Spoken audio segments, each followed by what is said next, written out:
Bienvenue, toi qui m'écoutes pour la première fois. Bienvenue, toi qui as déjà l'habitude de nous écouter.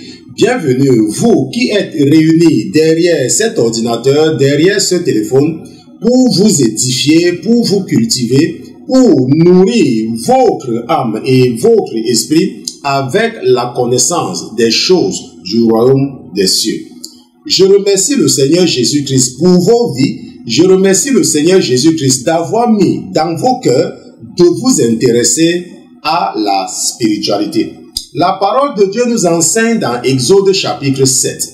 Dans Exode chapitre 7, à partir du verset 1, la parole de Dieu nous enseigne que l'Éternel dit à Moïse, « Vois, je te fais Dieu pour Pharaon et Aaron ton frère sera ton prophète. Toi, tu diras tout ce que je t'ordonnerai et Aaron ton frère parlera à Pharaon pour qu'il laisse aller les enfants d'Israël hors de son pays.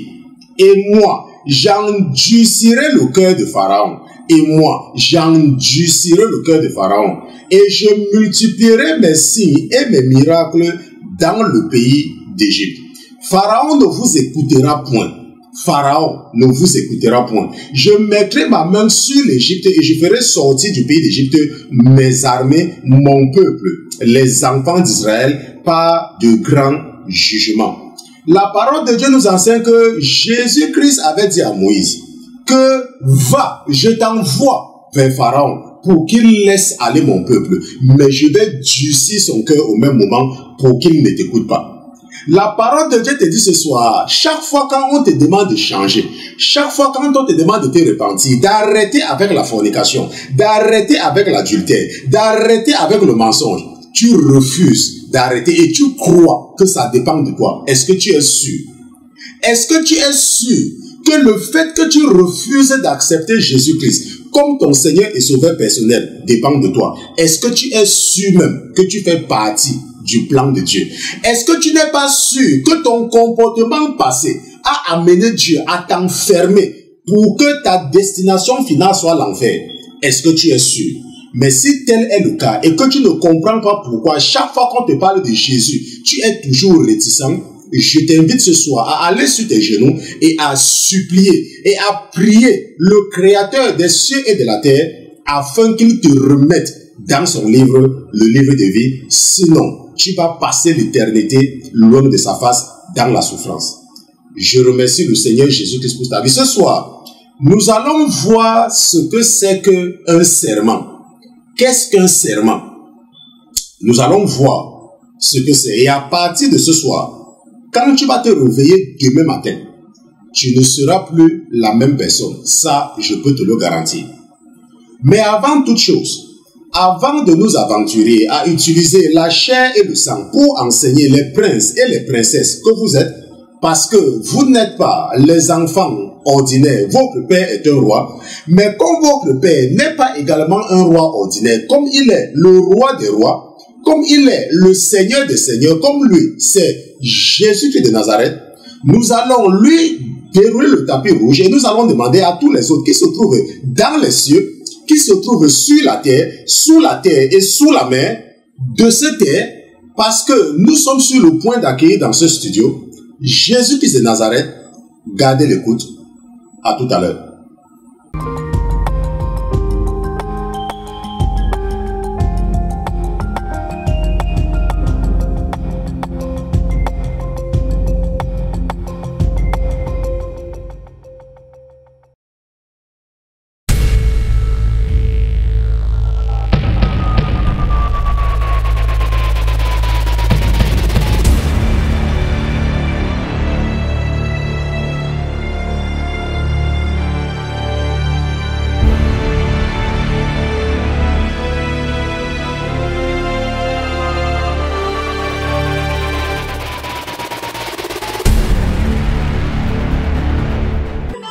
Nous levons nos yeux vers notre montagne, nous levons nos yeux vers Sion. Nous levons nos yeux vers Sinaï. Seigneur Jésus, nous levons nos yeux vers Shiloh. Nous levons nos yeux vers toi, car tu es notre secours. Nous ne levons pas nos yeux sur nos oncles, nous ne levons pas nos yeux sur nos pères qui sont sur la terre. Nous ne levons pas nos yeux vers nos cousins. Nous ne levons pas nos yeux vers nos patrons. Nous ne levons pas nos yeux vers nos collègues. Nous levons nos yeux vers notre Dieu, notre roi, notre rocher, notre Shiloh, le commencement et la fin de toutes choses. Seigneur Jésus, ce soir, tu as démontré une fois de plus à ton serviteur que tant qu'il lève les yeux vers toi, alors tu vas exaucer ses requêtes et tu vas lui accorder les désirs de son cœur. Et permets-moi, mon Dieu, mon roi, ce soir, de ne pas venir en ta présence seul, mais de venir avec mes frères et mes sœurs qui sont à l'écoute du son, de la voix, de leurs frères que tu as choisis du milieu d'eux, comme tu l'avais promis à ton serviteur Moïse. Ce soir, mon Dieu, mon roi, nous tenons à te demander de nous aider à toujours nous focaliser sur toi. Aide-nous, mon Dieu, mon roi, à nous focaliser sur toi et à ne pas écouter ce petit bruit, ces bruits de l'ennemi avec sa cohorte de démons qui nous encourage et qui nous attire par sa ruse à détourner nos yeux vers notre montagne, à détourner nos yeux vers la montagne de Sinaï, à détourner nos yeux de Sion. Seigneur Jésus, tu es notre montagne, tu es notre rocher. Tu es le roc de notre salut. C'est toi, oh Seigneur Jésus, sur lequel c'est toi, le roc sur lequel nous pouvons nous appuyer. C'est toi, le roc sur lequel nous pouvons nous accrocher. Sans toi, Seigneur Jésus, nous sommes perdus. Sans toi, nous ne pouvons rien parce que nous ne sommes rien. C'est toi qui nous as créé, mon Dieu, mon roi. C'est toi qui nous a envoyé en pèlerinage sur cette terre afin de nous édifier, afin de nous équiper, afin de faire de nous des citoyens dignes de Sion. Les citoyens dignes du royaume des cieux. Mon Dieu, mon roi, nous te remercions pour ta présence dans nos vies. Ta parole nous enseigne que la prédication de la croix, la prédication de l'évangile est une folie pour ceux qui se perdent, mais pour nous qui avons été choisis par toi, c'est une bénédiction. Merci Seigneur de nous avoir choisis. Merci Seigneur d'avoir utilisé ta connaissance pour confondre ceux qui croient qu'ils sont sages alors qu'ils sont fous. Parce que tu n'as aucun plan avec eux à cause de leur cœur. Parce qu'ils pensent qu'ils sont sages, parce qu'ils pensent qu'ils sont intelligents, tu les as confondus par ta parole et tu ne leur as pas permis de découvrir les oracles et les mystères qui sont cachés dans ta parole. Mais pour nous, les pauvres de cette génération, pour nous les pauvres en esprit, mais qui utilisons, qui nous focalisons sur toi et qui t'avons accepté comme notre rocher, Seigneur Jésus, tu nous bénis tous les jours et tu nous encourages par les témoignages que tu nous accordes. Mon Dieu, mon roi, il y a quelqu'un qui écoute le son de la voix de ton serviteur en ce moment et qui ne sait pas ce que tu es capable de faire pour lui. Tu as démontré à ton serviteur, même lorsque l'ennemi avait déjà crié victoire sur lui, que tant que nous nous focalisons sur toi, tant qu'il se focalise sur toi, alors tu vas le délivrer et tu vas faire de lui la tête et qu'il ne sera jamais la queue. Qu'il n'y aura personne dans sa génération qui va l'atteindre.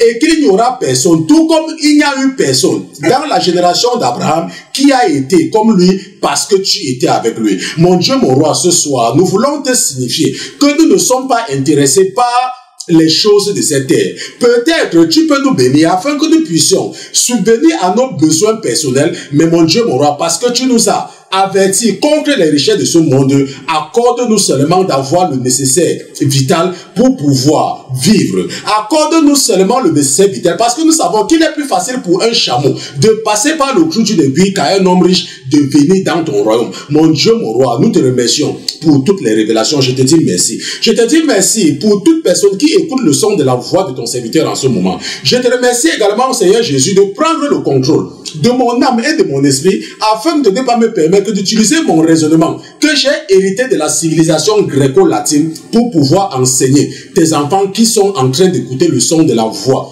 de ton serviteur. Je te dis merci pour ta présence dans ce studio. Je te remercie d'avoir été également présent avec nous depuis mardi. Je te remercie de ne jamais mépriser nos rendez-vous hebdomadaires. Nous te disons merci au nom de Jésus-Christ, ton serviteur et tes enfants. D'une seule voix, nous te disons Amen, Amen, Amen, Amen. Donc, nous remercions Dieu pour Jésus-Christ. Nous remercions Jésus-Christ pour sa présence dans ce studio. Nous le remercions pour son attachement. Nous le remercions pour sa protection. Nous le remercions parce que malgré tous nos péchés, il trouve toujours le moyen de nous encourager. Tout comme un père qui aime ses enfants. Tout comme un fiancé qui aime, tout comme un prétendant qui aime sa fiancée. n'est-ce pas? Lorsqu'un homme est amoureux, n'est-ce pas, d'une femme, il ne voit même pas les défauts de la femme là. Même si les gens lui disent même que la femme là passe autant à faire le commérage, il n'est même pas au courant. Même si les gens lui disent même que la femme là a d'autres copains, il n'est même pas au courant. Pourquoi? À cause de l'amour qu'il a pour cette femme là. Et c'est pour cela qu'on a l'habitude de dire que l'amour rend aveugle. Donc Dieu nous aime tellement, Dieu a tant aimé le monde qu'il n'a même pas hésité, n'est-ce pas, à mettre son Rome en péril afin de nous donner une chance, une autoroute, l'autoroute de la sanctification qui nous permettra pour ceux qui vont écouter sa voix d'être réunis une fois de plus avec lui comme l'étaient les premiers, Adam et Ève. Donc si ce soir tu m'écoutes et que tu ne sais pas ce que ou bien qui est Jésus-Christ, Jésus est celui-là qui peut te permettre de ne jamais mourir. Jésus est celui-là qui te dit, amène-moi tous tes fardeaux, quels que soient les problèmes que tu as, viens déposer ça devant moi et je vais te donner mon fardeau. Mais la différence entre mon fardeau et ton fardeau, c'est que mon fardeau est doux et léger et que tu peux le supporter. Maintenant, ce soir, nous allons étudier le chapitre 21 du deuxième livre des prophètes Samuel et Nathan et nous allons comprendre ce que c'est qu'un serment.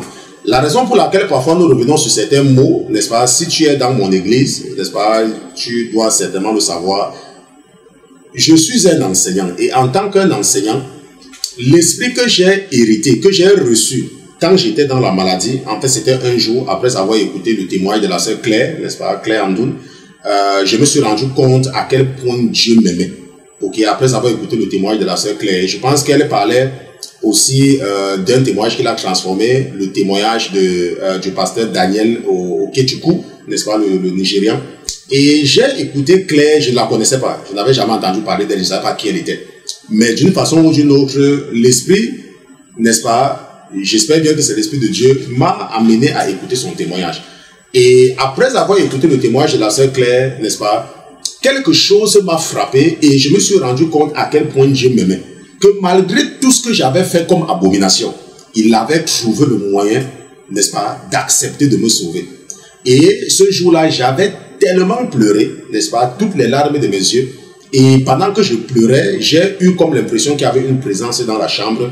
Et pendant que je voulais lever les yeux, en fait, pour voir, n'est-ce pas, ce qui était en face de moi, c'est en ce moment que j'ai été projeté, n'est-ce pas, vers la penderie, dans la chambre. J'ai été projeté, en fait. Et depuis ce jour-là, je n'ai plus jamais été la même personne. Depuis ce jour-là, n'est-ce pas, même ma femme a commencé à avoir les difficultés de reconnaître l'homme qu'elle avait épousé. Et ça a été très difficile pour elle dès le départ, n'est-ce pas, le changement qui s'était opéré ce jour-là. Donc, je ne connais pas ce qui était entré dans moi. Mais ce que je sais, c'est que depuis ce jour, n'est-ce pas, je n'ai plus jamais été la même personne. Est-ce qu'on se comprend? Donc, c'est une façon de vous dire que nous sommes dans une réalité. Ça peut être une réalité virtuelle pour certaines personnes, mais nous sommes dans une réalité. Et l'esprit que j'ai reçu m'a donné, n'est-ce pas, ce qu'on peut appeler le don de l'enseignement. Ok, ça veut dire qu'en tant qu'un enseignant, il m'est facile d'identifier les zones d'ombre qui empêchent les enfants de Dieu d'établir cette relation personnelle et éviter d'utiliser ce qu'on appelle des clichés, n'est-ce pas? Ça veut dire que des mots qu'ils utilisent sans même comprendre la signification. C'est de cette façon que, même dans l'église où je vais, je m'étais rendu compte que les gens ne connaissaient même pas les paroles des chansons qu'ils chantaient. Et un jour, l'esprit a attiré mon attention là-dessus, que, est-ce que tu sais même que les gens chantent sans comprendre ce qu'ils chantent? Je veux que tu commences à écrire toutes les chansons. Ok, et j'ai commencé à écrire les chansons et j'ai commencé à projeter ces chansons, n'est-ce pas, sur un écran géant à l'église. Et c'est en ce moment-là que les gens ont commencé à venir, oh, la chanson là, je veux. Et nous avons donc commencé à projeter les chansons. Et nous nous sommes rendus compte qu'en projetant les chansons écrites, les gens étaient beaucoup plus engagés.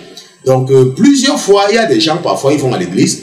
Si tu les demandes qu'est-ce que c'est que, quelle est la différence entre le péché et l'iniquité, ils ne savent pas. Qu'est-ce qu'un serment? Ils ne savent pas. Qu'est-ce que c'est si ils ne savent pas, mais ils prononcent ces mots tout le temps. C'est pour cela que ce soir, en parcourant le chapitre 21, nous allons voir ce que c'est qu'un serment. C'est quoi un serment? Maintenant, allons dans 2 Samuel chapitre 21 et nous allons lire à partir du verset 1. 2 Samuel chapitre 21 à partir du verset 1. Du temps de David, il y eut une famine qui dura 3 ans. Écoute très bien, la Bible dit que du temps de David, rappelle-toi que David vient de reprendre son pouvoir. Hier, nous avons vu ce que Absalom avait fait. Je ne me rappelle même plus ce que nous avons étudié hier, mais nous avons vu ce que Absalom avait fait. Et je pense que le sujet de l'étude biblique d'hier, c'était, laissez-moi retourner dans mes notes, n'est-ce pas? Donc hier, le sujet de l'étude biblique, c'était, étude biblique du mercredi, c'était le suicide, une autoroute pour l'enfer. Et pendant que nous étions en train d'étudier cela, je vous ai expliqué beaucoup de choses, comment Absalom avait fait le coup d'état à son père et comment, n'est-ce pas, Achitophel, ses conseils avaient été rejetés et il s'était suicidé. Et par la suite, j'ai sauté 18, 19, 20, je suis au chapitre 21. Je vous ai dit hier que vous devez lire. Et nous savons donc que David est déjà revenu prendre son trône. Et il est maintenant encore le roi, n'est-ce pas, après le coup d'état manqué. Maintenant, du temps de David, il y eut une famine qui dura 3 ans. David chercha la face de l'Éternel, et l'Éternel dit, c'est à cause de Saul et de sa maison sanguinaire, c'est parce qu'il a fait périr les Gabaonites. Le roi appela les Gabaonites pour leur parler. Les Gabaonites n'étaient point d'entre les enfants d'Israël, mais c'était un reste des Amoréens. Les enfants d'Israël s'étaient liés envers eux par un serment, et néanmoins Saul avait voulu les frapper dans son zèle pour les enfants d'Israël et de Juda. David dit aux Gabaonites, que puis-je faire pour vous et avec quoi ferai-je expiation afin que vous bénissiez l'héritage de l'Éternel? Les Gabaonites lui répondirent, ce n'est pas pour nous une question d'argent et d'or avec Saul et avec sa maison, et ce n'est pas à nous qu'il appartient de faire mourir personne en Israël. Et le roi dit, que voulez-vous donc que je fasse pour vous? Il répondit au roi, puisque cet homme nous a consumés et qu'il avait le projet de nous détruire pour nous faire disparaître de tout le territoire d'Israël, qu'on nous livre 7 hommes d'entre ses fils, et nous les pendrons devant l'Éternel à Gibéa de Saul, l'élu de l'Éternel. Et le roi dit, je les livrerai. Le roi épargna Méphibosheth, fils de Jonathan, fils de Saul, à cause du serment qu'avait fait entre eux devant l'Éternel, David et Jonathan, fils de Saul. Mais le roi prit les 2 fils que Rispa, fille d'Aja, avait enfanté à Saul, Harmonie et Méphibosheth, et les 5 fils de Merab, fils de Saul, que Merab, fille de Saul, avait enfanté à Adriel de Méola, fils de Barzillai. Et il les livra entre les mains des Gabaonites, qui les pendit sur la montagne devant l'Éternel. Tous les 7 péris ensemble, ils furent mis à mort dans les premiers jours de la moisson, au commencement de la moisson des orges. Rispa, fille d'Aja, prit un sac et l'étendit sous elle contre le rocher depuis le commencement de la moisson jusqu'à ce que la pluie du ciel tomba sur eux. Et elle empêcha les oiseaux du ciel de s'approcher d'eux pendant le jour et les bêtes du champ pendant la nuit. On informa David de ce qu'avait fait Rispa, fille d'Aja, concubine de Saul. Et David alla prendre les os de Saul et les os de Jonathan son fils chez les habitants de Jabez en Galade, qui les avaient enlevés de la place de Beth-Shan, où les Philistins les avaient suspendus lorsqu'ils bâtirent Saul à Gilboa. Il emporta de là les os de Saul et de Jonathan son fils, et l'on recueillit aussi les os de ceux qui avaient été pendus. On enterra les os de Saul et de Jonathan son fils au pays de Benjamin à Tséla, dans le sépulcre de Kis, père de Saul. Et l'on fit tout ce que le roi avait ordonné. Après cela, Dieu fut apaisé envers le pays. Ça veut dire qu'après cela, la pluie a commencé à tomber. Donc la parole de Dieu nous enseigne dans 2 Samuel chapitre 21 que au temps de David, là, il ne va pas pleuvoir pendant 3 ans. N'est-ce pas? 1 an sans pluie, 2 ans sans pluie, 3 ans sans pluie. Et David va donc demander à Dieu quel est le problème. Ok? Et la parole de Dieu nous dit que Dieu va répondre à David. Maintenant, il faut savoir ici là que les enfants d'Israël pouvaient demander une question à Dieu en passant par le souverain sacrificateur, n'est-ce pas? À l'aide de l'Urim et le Thurim. N'est-ce pas? Tu peux lire ça dans la Bible. Je ne vais pas y aller. Parce que parfois, lorsque je veux vous donner trop d'explications, ça vous rend également paresseux. Donc, ils pouvaient interroger Dieu par l'Urim et le Thurim. Et tu peux regarder dans la Bible ce que c'est que le Thurim. Ok, l'Urim et le Thurim. Donc, l'Urim avait répondu que c'est à cause de Saul. Maintenant, qu'est-ce qui s'était en réalité passé? Qu'est-ce qui s'était en réalité passé? Nous allons partir dans Josué chapitre 9. Donc allons ensemble dans Josué chapitre 9 et lisons à partir du verset 1. Maintenant, la Bible nous enseigne dans Josué chapitre 9 à partir du verset 1 que, peut-être pour que vous compreniez mieux, lorsque les enfants d'Israël vont faire tomber Jéricho et qu'ils vont également exterminer les gens de Haï, les autres peuples vont commencer à avoir peur d'eux parce qu'ils sont en train de conquérir la terre promise. Ils sont dans leur conquête, ils sont au début. Et tout le monde va commencer à avoir peur d'eux. Et la Bible nous dit donc dans Josué chapitre 9 à partir du verset 1 qu'à la nouvelle de ces choses, donc après la destruction de Jéricho et puis l'extermination de Haï, à la nouvelle de ces choses, tous les rois qui étaient en deçà du Jourdain, dans la montagne et dans la vallée et sur toute la côte de la grande mer, jusque près du Liban, les Hétiens, les Amoréens, les Cananéens, les Phérésiens, les Éviens et les Jébusiens s'unissent ensemble d'un commun d'accord pour combattre contre Josué et contre Israël. C'est la même chose. Lorsque tu es un chrétien dans ta société, tout le monde commence à te détester. Tout le monde commence à parler mal de toi. C'est en fait ce que cela veut dire. N'est-ce pas? Lorsqu'on sent que tu es béni, tout le monde se tourne contre toi. Ok? Donc, il ne faut pas croire que tu es unique. Donc, s'unir ensemble d'un commun accord pour combattre contre Josué et contre Israël. Les habitants de Gabaon, de leur côté, lorsqu'ils apprirent de quelle manière Josué avait traité Jéricho et Haï, eurent recours à la ruse et se mit en route avec des provisions de voyage. Ils prirent des vieux sacs pour leurs ânes et des vieilles outres afin de déchirer et recousues. Ils portaient à leurs pieds de vieux souliers raccommodés et sur eux de vieux vêtements et tout le pain qu'ils avaient pour nourriture était sec et en miettes. Ils allèrent auprès de Josué au camp de Gilgal et il lui dit ainsi qu'à tous ceux d'Israël, nous venons d'un pays éloigné et maintenant faites alliance avec nous. Les hommes d'Israël répondirent à ces Éviens, peut-être que vous habitez au milieu de nous et comment ferions-nous alliance avec vous? Il dit à Josué, nous sommes des serviteurs. Et Josué leur dit, qui êtes-vous et d'où venez-vous? Il lui répondit, tes serviteurs viennent d'un pays très éloigné, sur le nom de l'Éternel ton Dieu, car nous avons entendu parler de lui, de tout ce qu'il a fait en Égypte, et de la manière dont il a traité les deux rois des Amoréens au-delà du Jourdain, Sion, roi de Heshbon, et Og, roi de Bazan, qui était à Ashtaroth. Et nos anciens et tous les habitants de notre pays nous ont dit, prenez avec vous des provisions pour le voyage, allez au-devant d'eux et vous leur direz, nous sommes vos serviteurs et maintenant faites alliance avec nous. Voici notre pain. Il était encore chaud car nous avons fait provision dans nos maisons le jour où nous sommes partis pour venir vers vous et maintenant il est sec et en miettes. Ces outres afin que nous avons rempli toutes neuves, les voilà déchirés, nos vêtements et nos souliers se sont usés par l'excessive longueur de la marche. Les hommes d'Israël prirent de leurs provisions et ils ne consultaient point l'Éternel. Josué fit la paix avec eux et conclut une alliance par laquelle il devait leur laisser la vie et les chefs de l'assemblée le leur juraient. 3 jours après la conclusion de cette alliance, les enfants d'Israël apprirent qu'ils étaient leurs voisins et qu'ils habitaient au milieu d'eux. Car les enfants d'Israël partirent et arrivèrent à leur ville le 3e jour. Leur ville était Gabaon, Képhira, Béroth et Kirjat Jarim. Ils ne leur frappaient point parce que les chefs de l'assemblée leur avaient juré par l'Éternel, le Dieu d'Israël, de leur laisser la vie. Mais toute l'assemblée murmura contre les chefs. Et tous les chefs dirent à toute l'assemblée, nous leur avons juré par l'Éternel, le Dieu d'Israël, et maintenant nous ne pouvons les toucher. Voici comment nous les traiterons. Nous les laisserons la vie afin de ne pas attirer sur nous la colère de l'Éternel à cause du serment que nous leur avons fait. Ils vivront, leur dirent les chefs, mais ils furent employés à couper le bois et à puiser de l'eau pour toute l'assemblée, comme les chefs le leur avaient dit.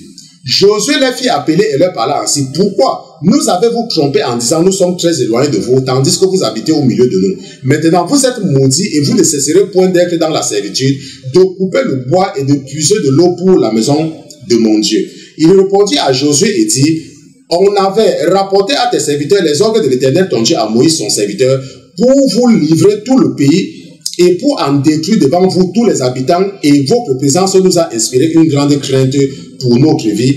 Voilà pourquoi nous avons agi de la sorte. J'ai lu Josué chapitre 9 des versets 1 à 24. Donc, qu'est-ce que nous apprenons ici? Nous apprenons ici là que lorsque les habitants de Gabaon vont entendre ce que les enfants d'Israël sont en train de faire, ils vont utiliser la ruse. Et je pense que j'ai même fait une étude de Bible là-dessus. Et ils vont venir faire des mendiants, des malheureux. Et les enfants d'Israël vont jurer, n'est-ce pas, vont jurer. Ils vont sceller une alliance avec une alliance de protection. Donc, ils vont faire un serment de protection avec eux.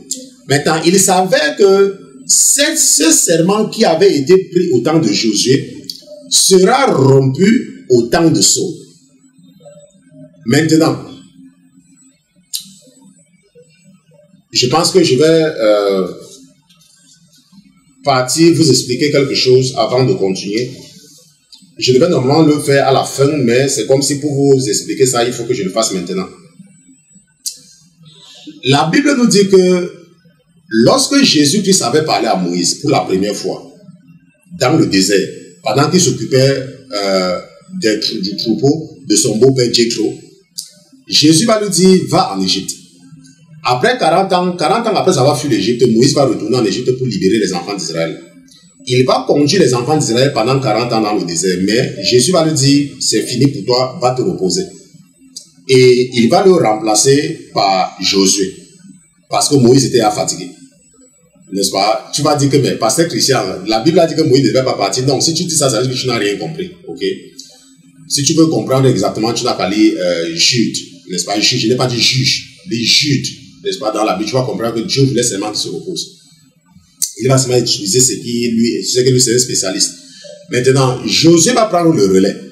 Et quand Josué va prendre le relais de Moïse, il va commencer la conquête. Parce que Dieu avait besoin de quelqu'un de plus fort, n'est-ce pas, de caractère. Il va donc commencer la conquête. Et les enfants d'Israël vont commencer à détruire, à exterminer, dévouer par interdit tout ce qu'il y a sur les ordres de Jésus-Christ. Mais il y a ces gens-là, les Gabaonites, qui vont utiliser la ruse pour amener les enfants d'Israël à sceller une alliance avec eux. Donc, à prendre un serment devant eux.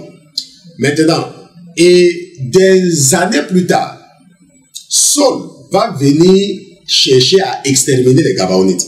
Et il va les tuer. Pas tous, certains vont échapper. Et à cause de cela, au temps de David, la pluie va s'arrêter. Il ne va pas pleuvoir pendant 3 ans. Les enfants d'Israël vont commencer à souffrir. Ils vont demander que, mais pourquoi est-ce qu'il ne pleut pas? Alors que c'est David que tu as qui est roi. Donc, on ne comprend pas que tu aies choisi quelqu'un pour être roi et il ne pleut pas. Nous sommes en train de souffrir. Et l'Éternel va dire que c'est à cause de ce que Saul a fait. Parce qu'il a voulu détruire les Gabaonites. Maintenant, je vais t'expliquer quelque chose pour que tu comprennes. Et je t'ai dit qu'après l'étude de ce soir, ta vie va changer. Et tu vas commencer à te méfier avant d'ouvrir ta bouche pour dire quelque chose. Maintenant, je vais juste te donner une chronologie du règne de Josué, de Saul et de David. Je vais juste te donner une idée. Maintenant, il faut savoir que selon les estimations, Josué a remplacé David vers l'an 1406 avant Jésus-Christ. N'est-ce pas? Vers 1406 avant Jésus-Christ.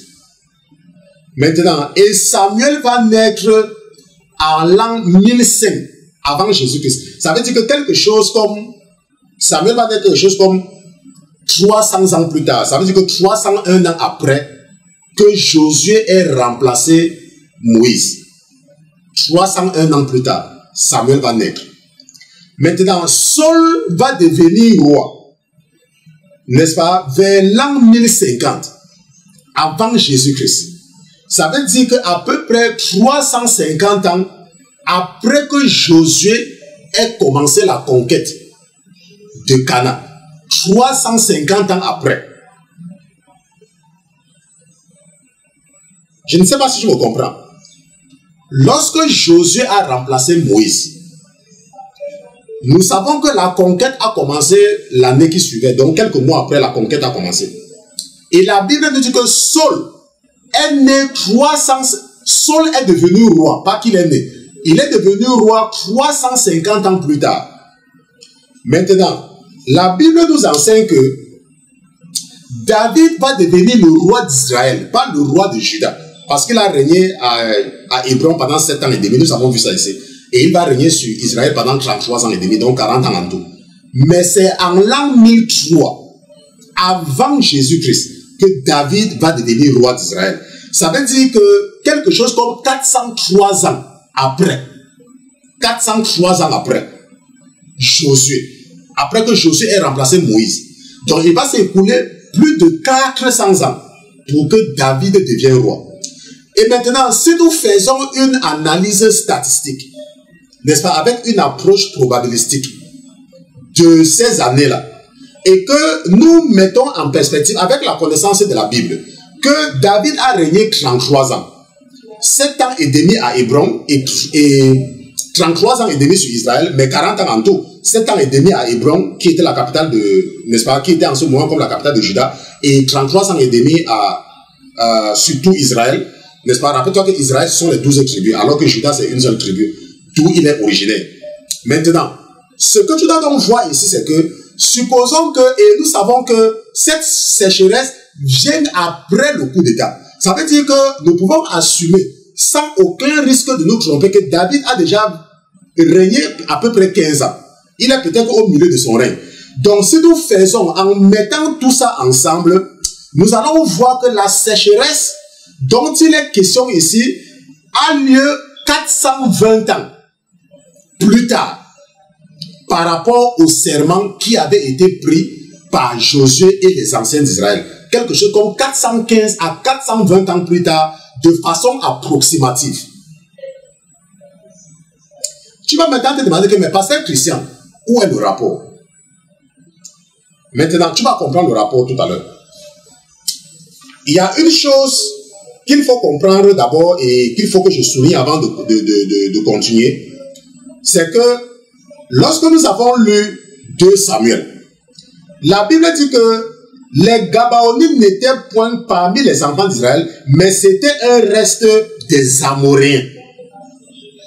Mais dans Josué chapitre 9, la Bible nous dit au verset 7, n'est-ce pas? Si nous sommes dans Josué chapitre 9, la Bible nous dit que les Gabaonites, les hommes d'Israël répondirent à ces Éviens.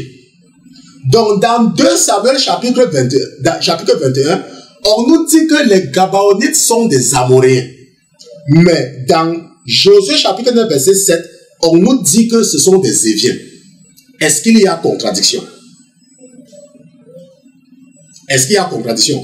D'un côté, la même Bible nous dit que c'était des Amoréens, et de l'autre côté, la même Bible nous dit que c'était des Éviens. Est-ce qu'il y a contradiction? Maintenant, pourquoi est-ce que je fais revenir ceci?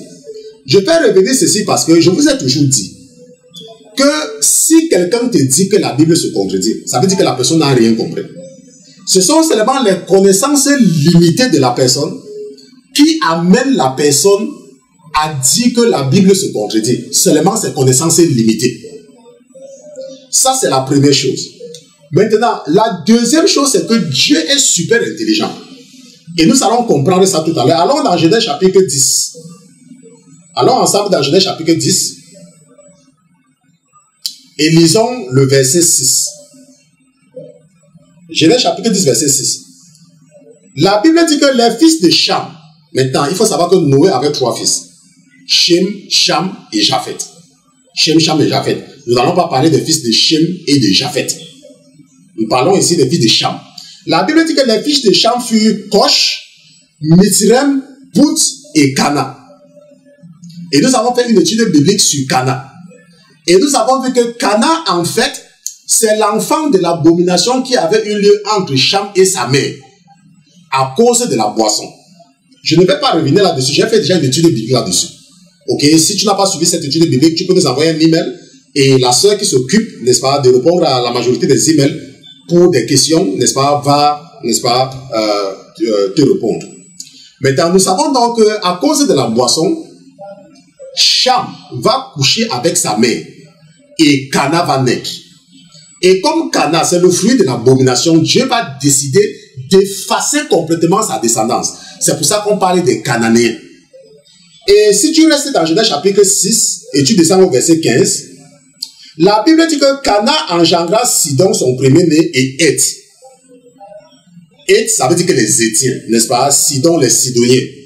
Et les Jébousiens et les Amoréens et les Girgasiens les Éviens, les Archiens, les Signiens, les Arvadiens, les Thémariens, les Amathiens. Ensuite, les familles des Cananéens se dispersaient.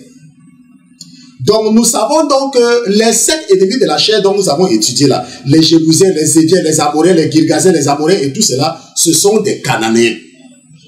Est-ce qu'on se comprend? Ce sont des Cananéens. Ce sont des Cananéens. Donc, Josué ne connaissait pas Nathan, qui a écrit le chapitre 21 du deuxième livre que nous attribuons à Nathan et à Samuel. Mais le chapitre 21, c'est Nathan qui l'a écrit parce que nous savons que Samuel est déjà mort.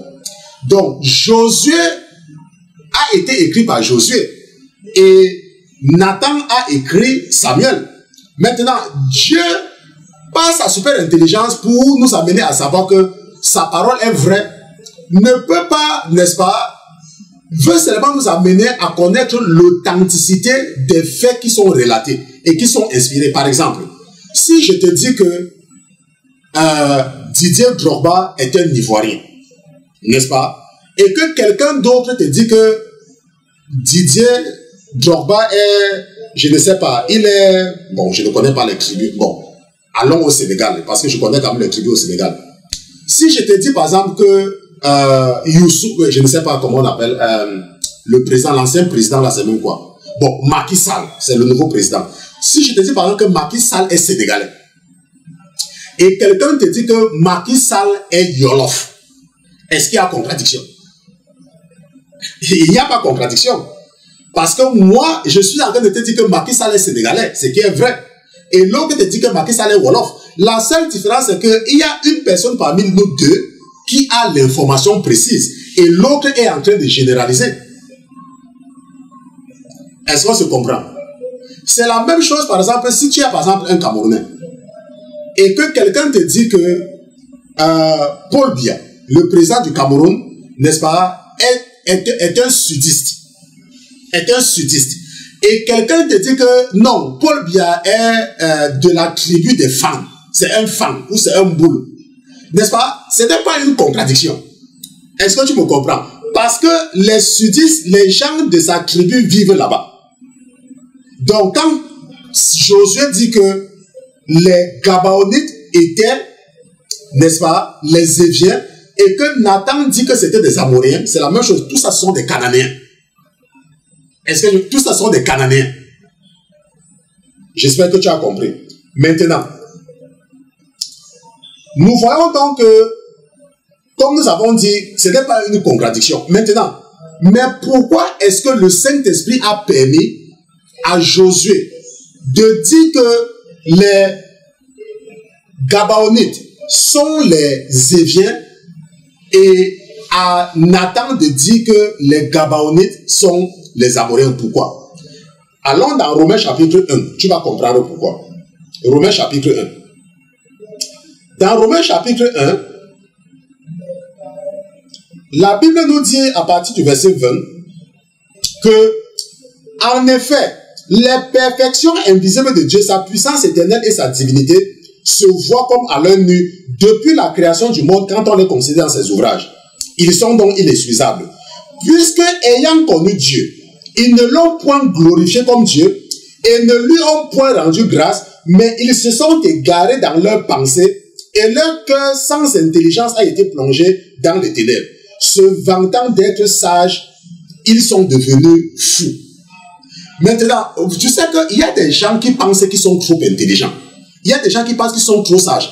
Quand tu leur parles de quelque chose dans la Bible, ils veulent toujours que tu arrives à les convaincre. Il y a des gens comme ça. Oh, pourquoi Dieu est Dieu? Pourquoi Dieu avait fait ceci? Pourquoi Dieu avait fait cela? Ainsi de suite. La Bible dit que se vantant d'être sages, ils sont devenus fous. Donc c'est la volonté de Dieu de mettre des choses dans la Bible pour endurcir davantage leur cœur. Parce qu'ils croient qu'ils peuvent utiliser leur raisonnement cartésien pour comprendre les choses spirituelles.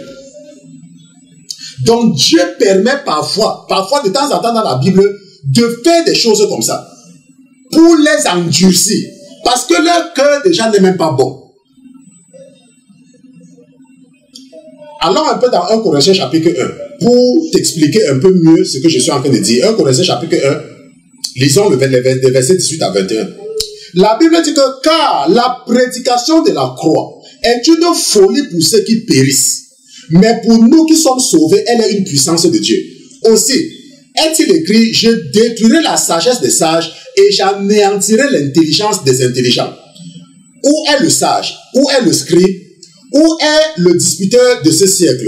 Dieu n'a-t-il pas convaincu de folie la sagesse du monde?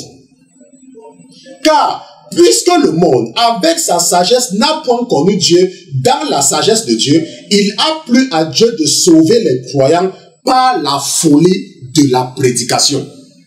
Est-ce que tu me comprends? Ça veut dire que Dieu s'arrange de faire que la Bible paraisse stupide, afin de confondre ceux qui croient qu'ils sont trop sages.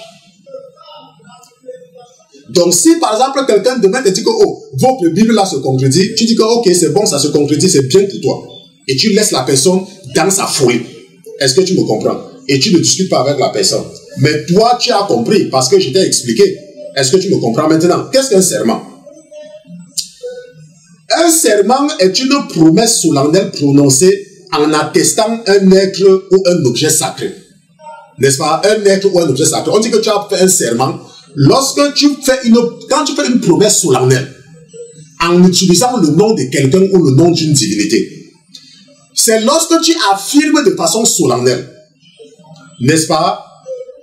Ou quand tu affirmes et tu affirmes quelque chose en public. C'est lorsque tu t'engages de façon solennelle, ça veut dire que de façon publique, à faire quelque chose. On dit que tu as prêté serment. Donc un serment, c'est que tu fais une promesse en jurant sur le nom de quelqu'un ou sur le nom d'un Dieu. Tu affirmes de façon solennelle, de façon publique. Ou alors tu t'engages de façon publique à faire quelque chose. C'est ça qu'on appelle un serment. Maintenant, si nous nous tournons par exemple dans Josué chapitre 9, repartons dans Josué chapitre 9, verset 14 à 15. Josué chapitre 9, verset 14 à 15.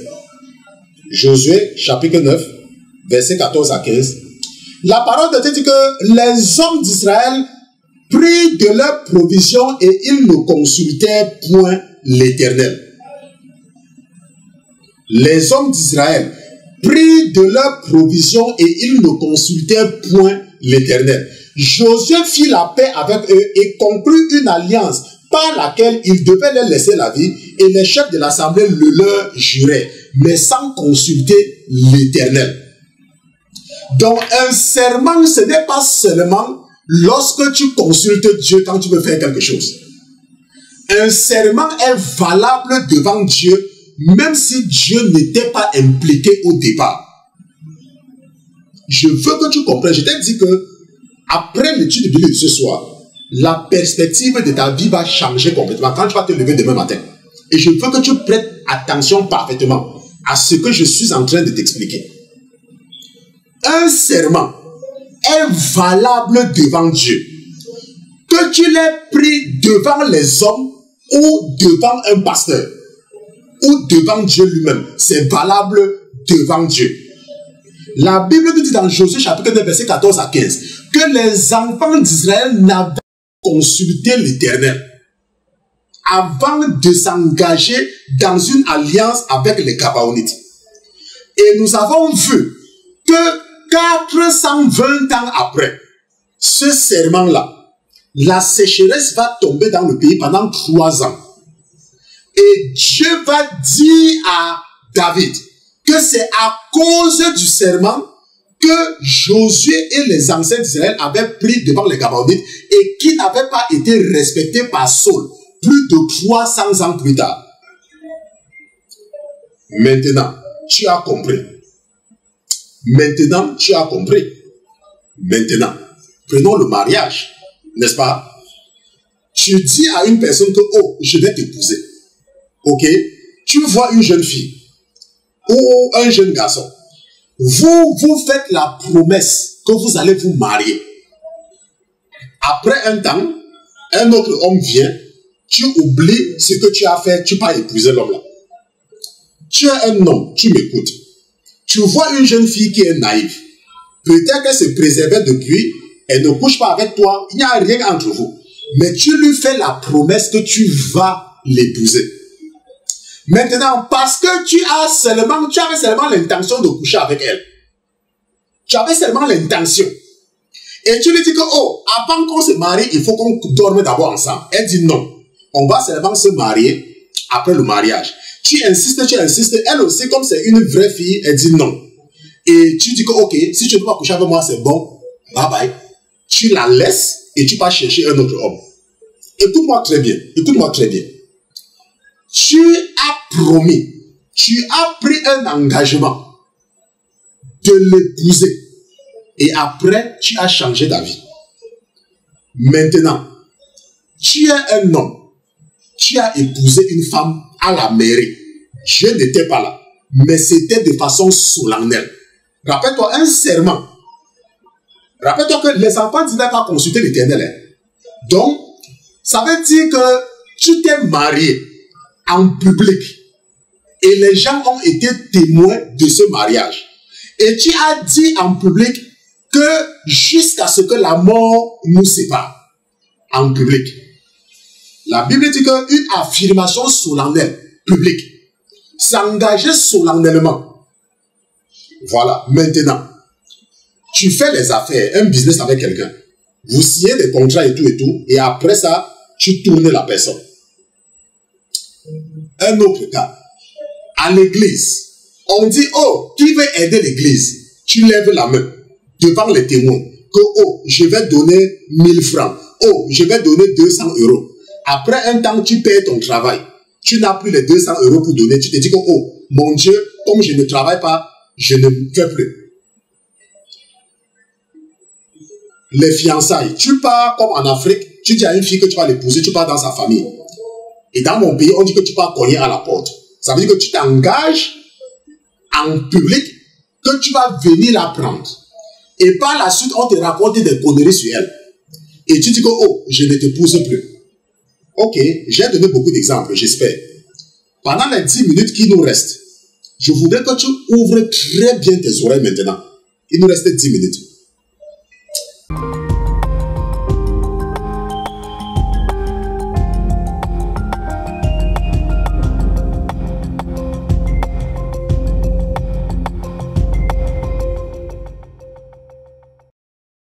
Maintenant, il y a quelque chose que tu dois comprendre. Et je suis en train d'insister là-dessus. La Bible nous a dit que les enfants d'Israël n'avaient pas consulté l'Éternel. Et la Bible nous dit que près de plus de 400 ans plus tard, Dieu va punir les enfants d'Israël parce qu'ils n'ont pas respecté un serment qu'ils avaient pris. Exode chapitre 20, verset 5. Exode chapitre 20, verset 5. La Bible dit, « Car moi, l'Éternel, ton Dieu, je suis un Dieu jaloux, qui punit l'iniquité des pères sur les enfants jusqu'à la 3e et la 4e génération de ceux qui me haïssent. » Parfois, tu ne comprends pas pourquoi il y a des problèmes dans ta famille. Nous sommes nés dans certaines familles où il y a des problèmes et nous ne comprenons pas l'origine des problèmes. Voici l'origine des problèmes là. Ton père, ou ton grand-père, ou ta grand-mère, ou ton arrière-grand-mère, ou ton arrière-grand-père avait fait quelque chose. Et tu es en train de payer le prix de cela. Tu n'étais pas là. Mais tu es en train de payer un serment que ton père ou ton grand-père ou ta grand-mère ou ton arrière-grand-père avait fait. Maintenant, c'est un avertissement pour toi également qui m'écoute. Tu es en train de m'écouter. Et tu es sur le point, l'esprit me dit qu'il y a quelqu'un qui t'écoute qui est sur le point, n'est-ce pas, de divorcer. Tu t'étais engagé devant les hommes Parce que tu dis que le mariage religieux n'est pas biblique. Ça veut pas dire que, ça veut dire quoi? Ça veut dire que la Bible n'oblige pas que tu vas te marier devant un prêtre ou un pasteur. Ça, si tu veux, tu le fais. Mais ça n'a pas, le mariage n'est pas seulement valable devant, et nous sommes en train de voir ça aujourd'hui, de toutes les façons. Tu as épousé quelqu'un. Et tu as dit, jusqu'à ce que la mort nous sépare. C'est ce que tu avais dit, n'est-ce pas? Devant les témoins.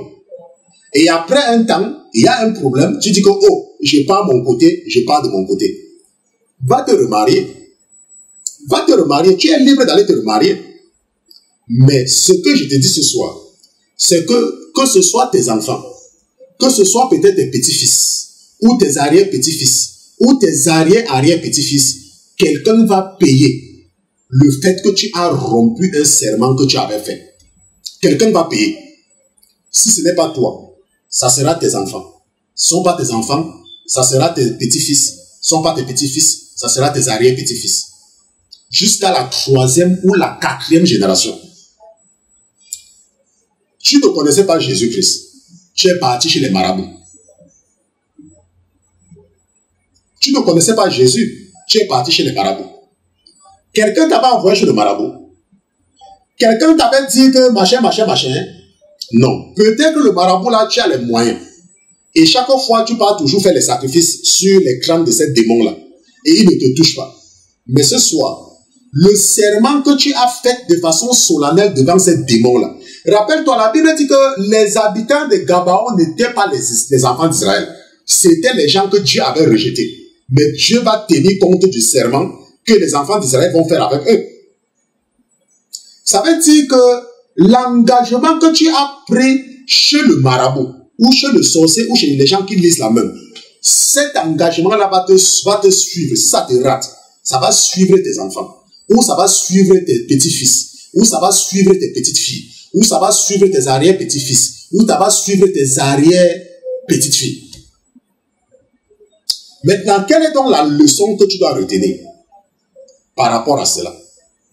La leçon que tu dois retenir, c'est que si tu t'engages de façon solennelle à faire quelque chose, il faut respecter. Parce que ça n'ira pas impuni si tu ne respectes pas. J'avais dit à quelqu'un, pour l'expliquer, et ça c'est dans la Bible, que lorsque tu prends un vœu, ça veut dire que tu t'engages à prendre un vœu devant Dieu. Par exemple, oh, on dit à l'église, oh, il faut faire ceci, tu viens, tu te mets, tu dis que je vais. Dieu s'en fout si tu as les moyens ou pas. Parce que personne ne t'a demandé de te lever de ton siège pour aller t'engager de façon solennelle que tu vas faire quelque chose. Dieu s'en foutait du fait que les enfants d'Israël s'étaient laissés tromper par la ruse. Ça n'a pas empêché à Dieu de faire tomber la sécheresse. Et ça n'a pas empêché à David de faire tuer 7 personnes innocentes. Les 7 personnes qui ont été tuées à la requête des enfants de Gabon, ils étaient là. Rappelle-toi, nous avons vu plus de 415 ans, 420 ans plus tard, les pauvres enfants, qu'est-ce qu'ils savaient? Mais on les a pendus.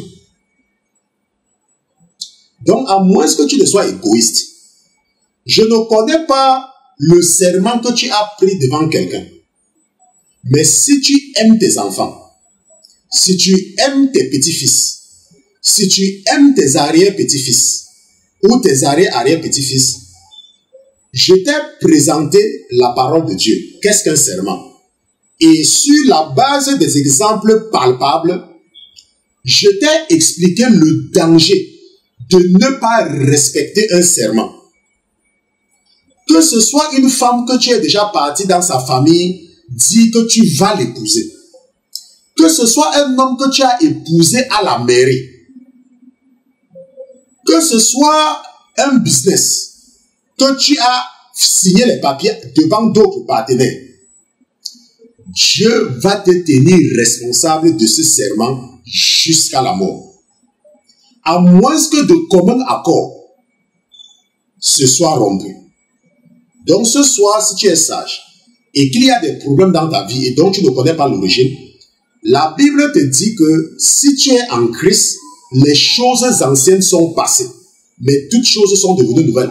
Mais il faut que tu demandes à Dieu de te séparer de toute alliance et de tout serment que ton père aurait fait, que ton grand-père aurait fait ou ta grand-mère aurait fait, que tu ne te reconnais pas dedans et que tu coupes le cordon ombilical avec ta famille parce que tu ne te reconnais pas dedans. Est-ce que tu me comprends? Et c'est comme ça que tu pourrais, n'est-ce pas, ne pas payer le prix, parce que c'est biblique. La Bible dit que il tient seulement compte pour ceux qui le haïssent, mais pour ceux qui l'acceptent, il peut rompre cela, mais il faut le lui demander, parce que ce n'est pas automatique. Rappelle-toi que David aimait Jésus-Christ, mais la sécheresse est venue. Donc tu dois prier pour rompre le lien entre toi, si tu sais que ton père était également dedans avec ton père, ou bien si tu sais que ton père est un chrétien avec ton grand-père, et ainsi de suite. Est-ce qu'on se comprend?